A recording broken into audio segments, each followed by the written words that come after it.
Today, small little compact flash diffusers that weigh nothing and cost even less.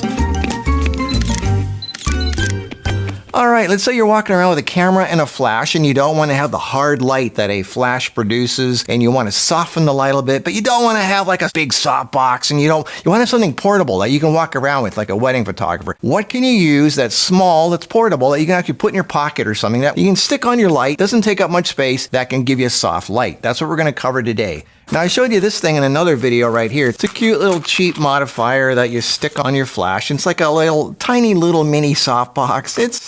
Does this really produce soft light? Well, we'll find out. And what people like to use a lot, I see a lot of people doing this. They like these domes. They think if they stick a little dome on the front of their flash, they're going to get soft light like a softbox. I see people doing this all the time. Photographers walking around thinking they're giving people flattering soft light. Let me be brutally clear right up front. Using a dome will not give you soft light. This is hard light from my flash. This is straight Fresnel, hard light. Now let's put a dome on it. Look at this. You can barely tell the difference. So why do people use this? What does this remind you of? This is a light bulb. That's what this is. This is a round thing that shoots light off in all directions, and here's your proof. A dome is no softer than a basic light bulb. The shadows are exactly the same. Exactly the same. The only time this is going to soften light is if you're in a small room with a low ceiling and the walls and ceiling are white, and you aim it like this and it bounces off all the walls and ceilings and it gives you soft light, but even then you've got two problems. One is the light is dispersing so much you're not going to get a lot of light level out of it. It's going to be pretty dim. And secondly, most of the light's going to come off the ceiling because that's where it's bouncing off of. So even then you're going to get this weird overhead lighting. So a dome is not the way to go for soft light when you're trying to walk around having a portable flash. So that's what we're going to talk about today. What can we use instead of these stupid domes? Now, some people like to use a card. They have this thing here. It's like a card that you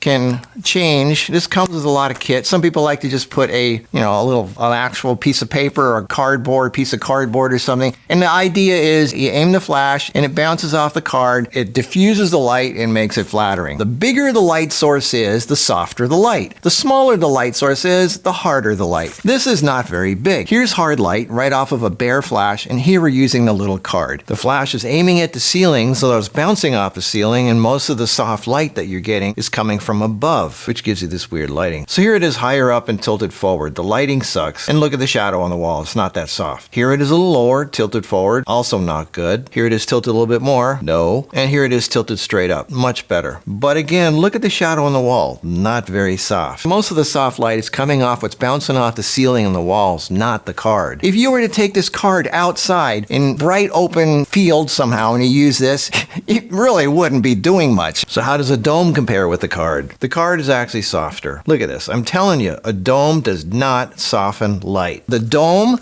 and the card are useless outdoors, but indoors, when you have a low ceiling, that's the only time these things come in handy. So again, this is not really that good either. So again, these things are just too small to be really worth anything. So you'd have to have something bigger. So while we're talking about silicone diffusers here, let's get a bigger one. All right, here we go. This is kind of cool, and it's kind of collapsible. It doesn't weigh much. This is a silicone diffuser that pops open. This is kind of cool, huh? It's silicone. You can collapse it flat, and it comes with very different adapters on the back. In this case, I've got one for a round head, so I can stick my AD100 on there, or V1 or A1 or any kind of round head flash, and now you have a decent sized diffuser. Don't look at the head, look at the shadow. The shadow on the wall tells you how hard or how soft the light is. This is definitely better than the dome. This is the dome, and here's the Godox CS1625, and it comes with two other adapters, one for a Godox AD300 or something like that. It also comes with a AD200 Fresnel head mount that you can stick on there, so you can use an AD200 Fresnel on that also. How does the silicone thing do if you aim it at the ceiling? Well, here you go. It's not that bad. But remember, when you do this, you get more overhead light, which isn't always the best. So when I talk about a portable flash that you walk around with, I'm talking about a Speedlight like this, or an AD100 like this, just little thing, or an AD200, either with a Fresnel or a bare bulb. This is kind of cool. I like something like this. Look how flat that is. This is a piece of paper, basically a piece of cardboard. This is another one of those softboxes that opens up like this, and it has It's like a mini softbox, and it has a Velcro thing on the back that you can stick your flash into, and it has a Velcro band that goes around there. This is kind of cool. Like you can walk around and go like this. This is called a pocket box. This one here is 8 inches by 12 inches. And then when you're done, you can go like this, you flatten it out, and it takes up no space at all. Here's what the shadows look like on that. Next up, we have Velo FD1430. It's same thing, just a little bigger, 8 by 16. Here's what the shadows look like on that. Here's another one. This is a octa shape. Same thing. It's just a flat thing that goes, that you unfold like that. There we go. So now I put it on a Speedlight. So here's a Speedlight with an octa little box here. This is a Velo FD1520. This is kind of cool. It's kind of like this, but an octa. As the small, flat, mini softboxes go, they're all about the same, almost exactly the same. So you can put this on there. There's another one that comes in a little bag like this, and it's a pop open thing. This is kind of a weird one, but it's kind of interesting. It's like a hat. It's like a hat that those royal people in England like to wear, those weird hats. This one is not that easy to set up. Once it sets up, and then you put your flash on there. That's the thing about these Velcro things, is they're not super fast. The cool thing about this one is it's big. It doesn't weigh anything. You can hook, any kind of flash on there. And this is what it looks like when you use it. Look at the shadow. This will produce more soft light than some of these smaller ones. Obviously, the bigger you get, the softer the light is. And then when you're done, there's a little metal thing in here. You take that out, and then you fold it up, and then you put it in a little pouch like that. Now here's one that I'm not too crazy about. This is kind of like the same premise as the little card that reflects, but it's big. It's a big card. These come in different sizes. This is the biggest size. This is the Rogue Flash Bender V3, version 3, XL Pro. So this is what this does is your flash goes on here. It's got like this rugged camping gear type belt Velcro system down here, and then it flashes off this surface and goes this way. And it is a pretty big surface, but look at the shadow. It's not very soft at all. If you're outside in the open, then a lot of this light gets just lost in the sky, and you're only trusting whatever bounces off of this. You can bend it. It's bendable like that. And then it also comes with an attachment you put on the front, like a softbox. This is a hassle. It's actually quite heavy. It's clunky. It doesn't collapse very small. It's kind of expensive. I don't like this, so I'm not using that one. Now remember, the bigger it is, the softer the light will be. So here's one of my favorites. This one right here. It comes in a little bag like this. I've been using this forever. This is go with the AD200 with the open bulb on there. This is the good old classic. Oh, this thing is so great. ADS7. This tiny little thing here, which you could literally fit in your pocket, in your back pocket, is a little softbox, 17 inches, and that goes right on your AD200. And then you've got, you could use it like this. It even has a little metal disc, but I like to use the diffusion on there. I've done so many pictures with this thing through the years, and it's so portable, so small and lightweight and easy to use. Now you have a decent sized softbox here. It's lightweight, it weighs nothing. It goes on the AD200 with the bare bulb, which gives you the best distribution of light inside here. This is still hand holdable, and it weighs nothing. It's cheap. It's an ADS7 Godox, been around forever. The next step up from that, if you want to get a little bit bigger, is this one here. This is a SMDV Flip 20. Check this out. Click, you're ready to go. It's got a handle on here so you can stick it on a light stand, and it has a handle that you can turn or click at different angles.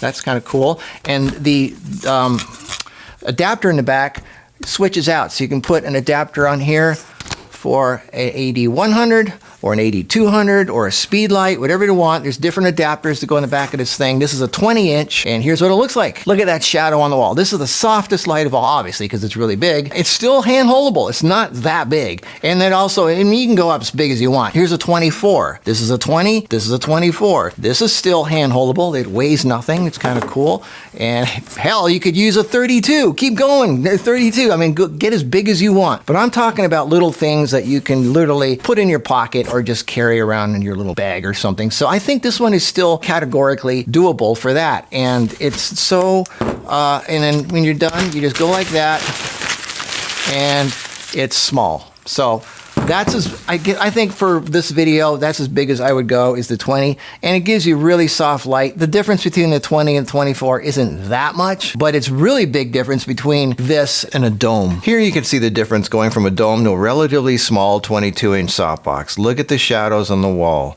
Big difference in softness. Here's another one. Look at the shadows on the wall. Good, better, best. On the left, we have the white silicone thing. In the middle, we have the 17-inch funny round hat, and on the right, a 20-inch SMDV Flip 20 softbox. Some of you might ask, what's the zoom setting on the AD100 and does it make a difference? Here's the 85mm on the left and the 28mm on the right. And here's the different modifiers that we can go through here just real quick. There's almost no difference at all for most of these modifiers if you're using the wide angle 28mm or the zoomed in 85mm setting on the AD100. So that really doesn't make much of a difference. And is there a difference between the AD100 and the AD200? Here we have the AD100 on the left and the AD200 on the right. Obviously on the AD200 you have the choice between the Fresnel and the bare bulb. Some of these modifiers will only take the Fresnel and some can take the bare bulb. You can see the difference here. Again, the AD100 on the left, the AD200 on the right. The AD200 Fresnel is a little bit cooler or bluer than the bare bulb, but as far as softness goes, I think that it's very comparable between the 100 and the 200. So how do these look on a real person? Here's a bare flash, just straight Fresnel, hard light. Here we have a dome. Again, doesn't really do much of anything unless you're bouncing it off the ceiling, in which case you get a weird light. Same thing with the bounce card, too much light coming off the ceiling. Here's the Velo 1520 Octa. Here's the Pocket Box. Here's the Velo FD 1430. Here's the Godox Silicone ML CS1625. And here's the one that looks like a funny hat, the 17-inch round one. Now we get to my favorite ones. Here's the AD200 with the ADS7 17-inch little softbox. Here's the AD100 with the Flip 20. Here's the AD100 with the Flip 24. And here's the AD200 with the Quantum QF35. Now personally, from my experience after playing with all of these, I like to use the AD100 the best, not just because the AD100 is small and lightweight,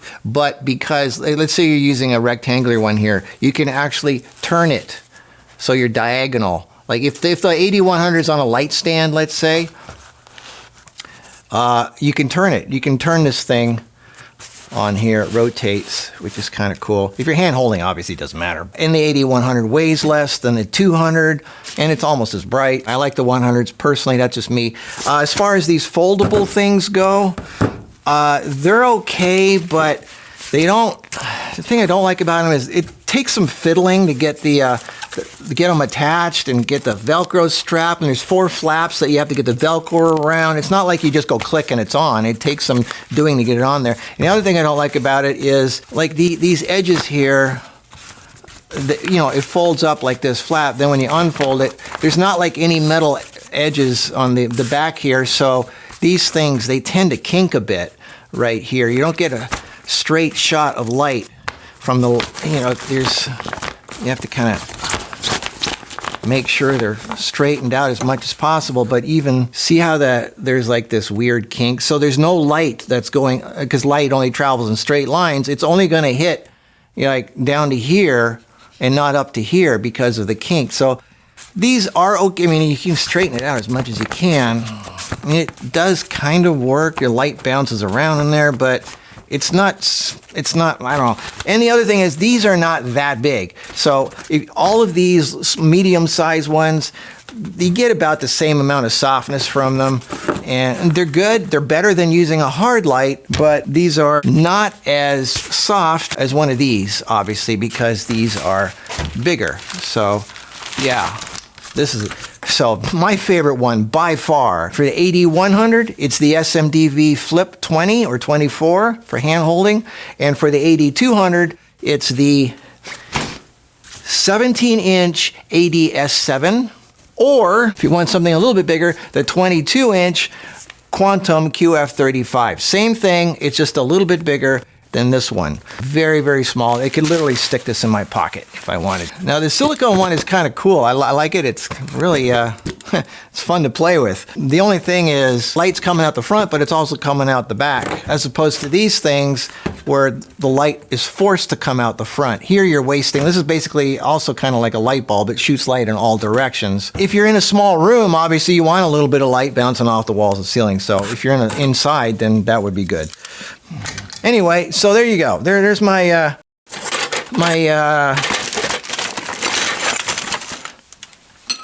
my thing about small, portable diffusers, reflectors that you could soften your light with when you're walking around like a wedding photographer or whatever. Just, you know, if you're in a hurry, you're in public, you don't want to cause a big scene, you don't want to have light stands or anything, then I would say this is the way to go. Yeah, and these little ones here, they're okay, but they're not going to give you as soft of a light as these bigger ones, obviously. So anyway, I hope you got something out of this. This is fun for me to do. I enjoy these, and there you go. All right, I'll see you in the next video. Bye.